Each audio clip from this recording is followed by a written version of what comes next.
Hi guys, எல்லாரும் எப்படி இருக்கீங்க? நான் தான் அவங்க சிண்டு. இன்றைக்கான வீடியோவில் நம்ம எதை பற்றி பார்க்க போகிறோம் அப்படின்னு பார்த்தீங்கன்னா, கூகுள் பேயில் எப்படி அக்கௌண்ட் ஓப்பன் பண்ணுறது அப்படின்னு அந்த வீடியோவில் பார்க்க போகிறோம்.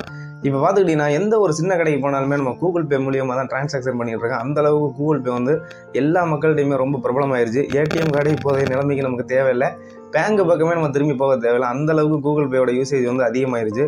இது யூஸ் பண்ணால் நம்மளோட வேலைகள் எல்லாமே ரொம்பவே சுலபமாக இருக்குது. இதனால கூகுள் பே யூஸ் பண்ணுறவங்க எண்ணிக்கை வந்து ரொம்பவே அதிகமாயிருச்சு. இப்போ புதுசாக வந்து கூகுள் பே ஓப்பன் பண்ணணும் அப்படின்னு நினைக்கிறவங்களுக்கு நிறைய பேருக்கு வந்து எப்படி அக்கௌண்ட் ஓப்பன் பண்ணுறது அப்படின்னு தெரியல. இது எப்படி ஓப்பன் பண்ணுறது அப்படின்னு தான் அந்த வீடியோவில் பார்க்க போகிறோம். நீங்கள் புதுசாக கூகுள் பே ஓப்பன் பண்ண போகிறீங்க அப்படின்னா அந்த வீடியோ ஸ்கிப் பண்ணாமல் ஃபுல்லாக பாருங்கள். ஈஸியாக கூகுள் பேயில் எப்படி நமக்கான அக்கௌண்ட்டை நம்ம ஓப்பன் பண்ணிக்கிறது, அது மூலியமாக நம்ம ட்ரான்சாக்ஷன் எல்லாம் பண்ணிக்கிறது அப்படிங்கிறத இந்த வீடியோவில் பார்க்கலாம். அதுக்கு முன்னாடி சிண்டு டெக்னாலஜி அப்படிங்கிற நம்ம சேனலுக்கு இப்போ தான் நீங்கள் ஃபஸ்ட்டாக வரீங்க அப்படின்னா இந்த வீடியோ கீழே இருக்கிற ரெட் கலர் சப்ஸ்கிரைப் அழுத்தி மறக்காமல் சப்ஸ்கிரைப் பண்ணிக்கோங்க.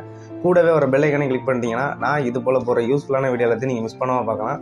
சப்ஸ்கிரைப் பண்ணிட்டு பெல் ஐக்கானை எழுதிக்கங்க. இப்போ வாங்க வீடியோக்குள்ளே போகலாம். கூகுள் பே அப்ளிகேஷனை வந்து இன்ஸ்டால் பண்ணி ஓப்பன் பண்ணிக்கோங்க. ஓப்பன் பண்ணோடனே நீங்கள் எந்த அக்கௌண்ட் நம்பர் கொடுத்துருக்கீங்களோ, அதாவது உங்களோட பேங்க் அக்கௌண்ட்டில் எந்த நம்பர் கொடுத்துருக்கீங்களோ, நீங்கள் ஏடிஎம்மில் பணம் எடுக்கும்போது உங்களுக்கு எந்த நம்பருக்கு மெசேஜ் வருமோ அந்த நம்பர் என்ட்ரு பண்ணிக்கோங்க. என்ட்ரு பண்ணிட்டு நெக்ஸ்ட் அப்படிங்கிறத கொடுங்க.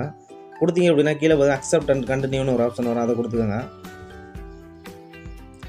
அதை கொடுத்துட்டு உங்களோட நம்பரை வெரிஃபை பண்ணுறதுக்கு ஒரு ஓடிபி மாதிரி ஒன்று வரும், வெயிட் பண்ணுங்கள். ஓடிபி வந்தோடனே ஆட்டோமேட்டிக்காக ரீடைரக்ட் ஆகி வேறு ஒரு பேஜ் ஒன்று ஓப்பன் ஆகும். நீங்கள் ஏற்கனவே அந்த நம்பர் கொடுத்துருந்த அக்கௌண்ட் நம்பர் வந்து கண்டிப்பாக இதில் வரும். ஆக்டிவேட் மை அக்கௌண்ட் அப்படின்னு கொடுங்க. அப்படி கொடுத்தீங்கன்னா எந்த சிம்மில் வந்து, அதாவது சிம் 1 சிம் 2 அந்த நம்பரை நீங்கள் கொடுத்துருக்கீங்க அப்படிங்கிறத செட் பண்ணிக்கோங்க. நான் சிம் 1 கொடுத்துருக்கேன். சிம் 1 அப்படிங்கிறத கொடுத்துட்டு கண்டினியூ அப்படின்னு கொடுங்க. அப்புறம் ஆக்டிவேஷன் பண்ணுறதுக்காக ஒரு சில ப்ராசஸ் வந்து நடக்கும். ரீடைரக்டாக ஆட்டோமேட்டிக்காக அதுவே நடக்கும். நம்ம வெயிட் பண்ணணும். வெயிட் பண்ண உடனே உங்களோட அக்கௌண்ட் வந்து ஆக்டிவேட் ஆகிரும்.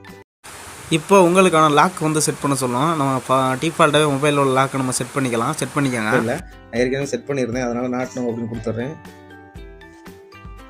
எஸ் எக்ஸிட் அப்படின்னு கொடுத்துருங்க. இப்போ உங்களோட அக்கௌண்ட் வந்து ஆட் ஆகிருச்சு. இனிமேல் நீங்கள் உங்கள் கூகுள் பே அக்கௌண்ட் வந்து எளிமையாகவே யூஸ் பண்ணிக்க முடியும். இதில் டவுட் இருந்துச்சு அப்படின்னா கீழே கண்டிப்பாக கமெண்ட் பண்ணுங்கள். அவ்வளோதாங்க. இந்த ஒரு வீடியோவில் கூகுள் பேயில் எப்படி அக்கௌண்ட் ஓப்பன் பண்ணுறது அப்படிங்கிறது தெரிஞ்சிருப்பீங்க அப்படின்னு நினைக்கிறேன்.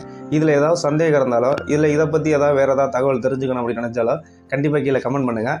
இது போல் இன்ட்ரெஸ்டிங்கான நிறைய வீடியோ தெரிஞ்சுக்க நம்ம சேனல் மறக்காமல் சப்ஸ்கிரைப் பண்ணிக்கோங்க. மீண்டும் ஒரு நல்ல வீடியோவில் மீட் பண்ணலாம். பாய்.